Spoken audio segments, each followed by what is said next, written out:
ada teman gue ya, namanya Bro Edo ya, itu dari ratusan juta doang, 300-an juta doang dari jual-jual barang-barang dia di rumah gitu ya. Sekarang sampai puluhan miliar uangnya, sampai beli Ferrari. Tapi itu kan satu dari berapa banyak? Yang punya uang ratusan miliar juga banyak bro sebenarnya. Dari kelas gua.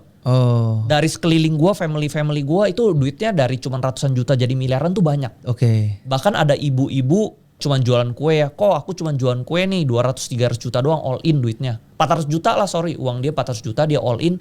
Itu udah jadi 4 miliar sekarang uangnya. Wow. Itu cuman dalam waktu 1,5 tahun.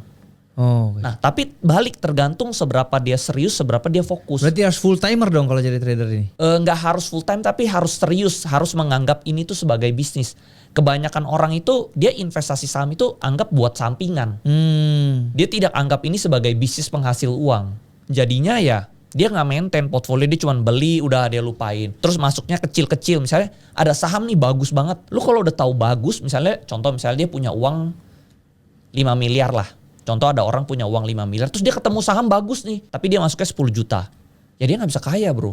Sedangkan ada orang misalnya punya uang 100 juta, tapi dia ketemu nih wah ini bagus banget nih, ini murah banget nih, pasti naik berkali lipat. Di situ dia all in 100 juta. Pasti yang 100 juta ini lebih jadi daripada yang punya 10 miliar masuknya kecil bro.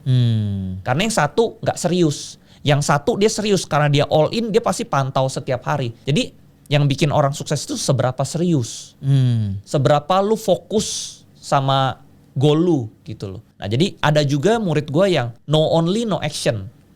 Oh ya. Yeah. Tahu udah ngerti tapi nggak action. Iya. Karena dia pertama dia terlalu sibuk sama kerjaannya. Iya. Gitu. Atau dia sibuk keluarganya. Ya makanya kan si Rockefeller bilang ya, he who works all day have no time to make money. Dia yang terlalu sibuk, dia nggak punya waktu buat cari uang.